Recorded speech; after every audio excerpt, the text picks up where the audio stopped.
Before the world whispered his name with fear, before newspapers branded him the wickedest man in the world, Aleister Crowley had already abandoned the life expected of him. Born in England in 1875 to an intensely religious Christian family, Crowley grew up surrounded by sermons warning of sin, damnation, and the devil. But instead of fearing the forbidden, he became fascinated by it. As a young man, he buried himself in ancient grimoires, secret societies, forgotten religions, Egyptian mysteries, Kabbalah, Eastern philosophy, and ceremonial magic. He climbed mountains by day and searched for hidden knowledge by night, convinced that reality was only a thin veil hiding far greater forces. In 1904, during a journey to Cairo, Crowley claimed an invisible intelligence named Iwas dictated the book of the law, revealing what he believed was the dawn of a new spiritual age. From that moment on, Crowley devoted his life to opening doors that most people believed should never be touched. By 1918, the First World War was drawing to a bloody close. While much of the world struggled through chaos and loss, Crowley secluded himself inside a dim New York apartment where the outside noise faded beneath the glow of candlelight and the heavy scent of incense. The rooms were crowded with ritual daggers, ancient sigils, tarot cards, astrological charts, and handwritten manuscripts stacked like forgotten relics. Every window was covered. Every ceremony followed exact precision. Nothing was left to chance. Working beside him was artist and occult student Roddy Minor. Together they began a series of elaborate magical rituals that history would remember as the Amalantrah Workings. Crowley believed these operations were not simple seances or attempts to summon ghosts. He believed they were carefully constructed gateways, methods for reaching intelligences that existed beyond the limits of ordinary human consciousness. Night after night, the rituals grew stranger. Ancient invocations echoed through the apartment as candles flickered against walls covered in shifting shadows. Symbols were drawn with meticulous care.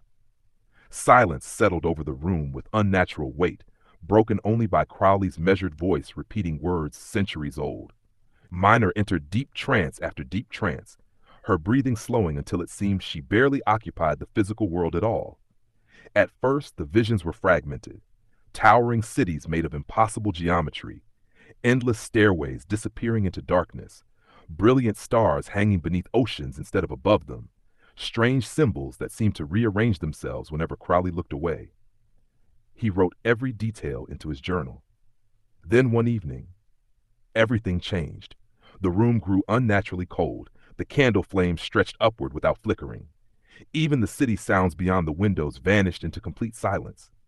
Minor's face became pale. Her eyes remained open, but she no longer seemed to be looking at the room.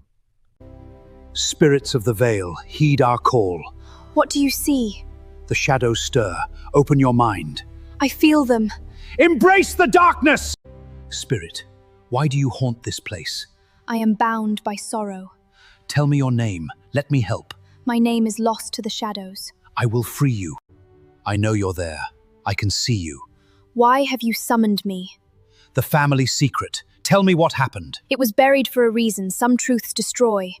I must know, please. Then listen well. The cost is your soul. Spirits of the shadowed veil, I summon thee. By the ancient sigils, I bind and invoke. Arise from the abyss, heed my call. The veil parts, power flows.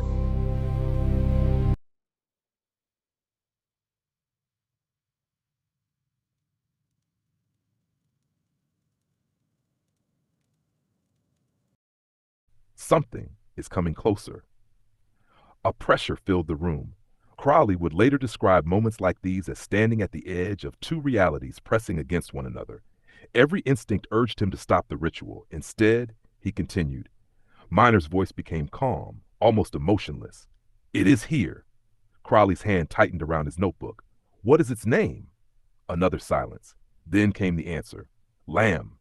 The name seemed almost too simple, but the atmosphere changed the instant it was spoken. Minor slowly described the being standing before her. Its head was impossibly large, smooth, and completely bald. Its skin appeared pale, almost luminous beneath a light that came from nowhere. Its neck was unnaturally thin. Its body seemed slight, wrapped in loose robes that faded into darkness. Then she reached its eyes, Massive, black, unblinking, eyes that did not simply look at you, they looked through you. She said they carried no anger, no kindness, no hatred, no love, only an ancient intelligence so utterly detached from humanity that it was impossible to understand whether it viewed mankind with curiosity or complete indifference. Crowley asked question after question, but Lamb never answered in ordinary speech. Instead, Crowley believed thoughts appeared directly inside his mind, complete ideas arriving without sound, without language, without explanation. Time itself seemed to lose meaning. Minutes stretched endlessly as symbols, impossible landscapes, and fragments of knowledge flooded the ritual chamber. Crowley later interpreted the name Lamb as meaning the way or the path, believing the being represented a gateway between worlds rather than a demon or a god. Yet even he admitted that describing the encounter in ordinary language felt impossible. When the ritual finally ended, the silence broke as suddenly as it had begun.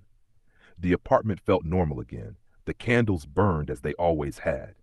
Outside, the sounds of New York returned. But Crowley knew something had changed. Fearing the memory would fade, he immediately sketched the face he had witnessed. Every line was deliberate, every shadow carefully placed. The enormous bald head, the narrow face, the thin mouth, the immense black eyes. The finished drawing became known simply as The Way, the now famous portrait of Lamb. For decades, almost no one paid much attention to it. Then the 20th century took an unexpected turn. Reports of unidentified flying objects spread across the world. Witnesses described strange visitors unlike anything in history. Again and again, they spoke of pale beings, large hairless heads, tiny mouths, thin bodies, enormous black eyes. Researchers eventually noticed something unsettling. Crowley's sketch, drawn in 1918, looked remarkably similar to what later generations would call the gray alien. To believers, it was impossible to ignore. Had Crowley opened a doorway to another intelligence decades before the modern UFO phenomenon? Or had his occult vision simply produced an image that later became woven into popular imagination? Historians generally caution that Crowley himself never described Lamb as an extraterrestrial. Within his own writings, Lamb was understood as part of his occult and mystical worldview, not as a visitor from another planet. Yet the resemblance has remained one of the strangest coincidences in paranormal history. More than 100 years later, the portrait still exists. The eyes remain unchanged, silent, unblinking, watching. Whether Lamb was a symbolic vision born from deep ritual, an entity Crowley believed inhabited another plane of existence, or something history has yet to explain, no one has ever been able to answer with certainty. Perhaps the greatest mystery is not what Crowley saw that night, but whether something, somewhere, saw him first.